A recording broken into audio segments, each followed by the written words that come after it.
पिछले एक हफ्ते में 4 बार अलग अलग जगहों पर ट्रेनों को पलटाने की कोशिश ने देश भर का ध्यान खींचा है। इतना ही नहीं, पिछले करीब 3 हफ्तों में सिर्फ कानपुर के आसपास ही 3 बार ट्रेन को डिरेल करने की साजिश रची गई। ये मैच एक इत्तेफाक नहीं हो सकता है, बल्कि इसके पीछे एक बहुत बड़ी साजिश की बू आ रही है। साजिशकर्ताओं का मंसूबा सवारी गाड़ी को निशाना बनाना था, जिससे बड़े स्तर पर जनहानि हो, मगर रेलवे ट्रैक पर लगे क्वेश्चन ने साजिशकर्ताओं के मंसूबों पर पानी फेर दिया।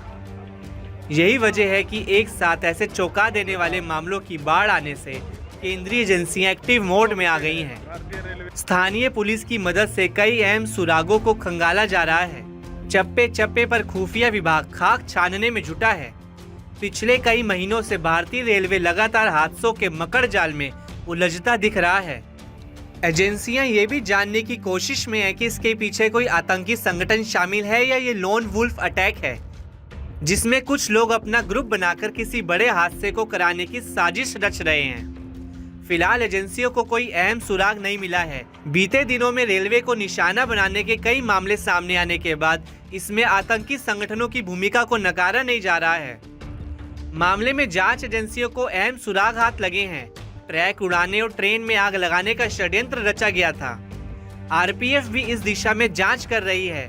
जांच एजेंसियां हर एक शक की तहकीकात में जुट गई हैं। ट्रेन पलटाने की साजिश के पीछे आईएसआईएस के खुरासान मॉड्यूल भी रडार पर है। अक्सर कुछ समय खामोश बैठने के बाद अचानक ये संगठन सुर्खियों में आ जाता है। इस मॉड्यूल के लड़ाके शातिराना अंदाज में हमला बोलते हैं। ऐसा दावा है कि इस तरह के हमले सबसे पहले साल 2017 में मध्य प्रदेश की ट्रेनों में देखने को मिले थे। भोपाल रेलवे स्टेशन पर पैसेंजर ट्रेन में टाइम बम रखा था, जिसमें विस्फोट होने से कई यात्री घायल हो गए थे। इसके बाद तेलंगाना एटीएस की खुफिया जानकारी पर यूपी एटीएस ने लखनऊ में मॉड्यूल के सदस्य सैफुल्ला को एनकाउंटर में ढेर किया था। उसके पास सिलेंडर बम बनाने का सामान मिला था।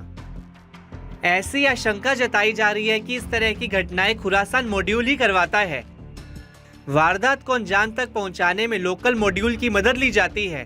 बता दें कि खुरासान मॉड्यूल का पहले भी भारत में कई हमलों में नाम सामने आ चुका है। माना जाता है कि आईएसआईएस खुरासान साल 2014 में पहली बार उत्तरी अफगानिस्तान में चर्चा में आया था। मौजूदा समय की बात करें तो यह आईएसआईएस के सबसे सक्रिय सहयोगियों में से एक है। खुरासान को फारसी भाषा में खुरासान ए कहन भी कहा जाता है। शुरुआत में खुरासान लड़ाके आतंकी संगठन अल कायदा की एक ब्रांच के तौर पर काम करते थे, मगर साल 2014 के बाद खुरासान आतंक के नए खौफनाक नाम के रूप में पसरा। आईएसआईएस के करीब 20 मॉड्यूल हैं और इसमें सबसे खतरनाक आईएसआईएस खुरासान को ही माना जाता है। अमेरिका आज भी इसे खतरा मानता है।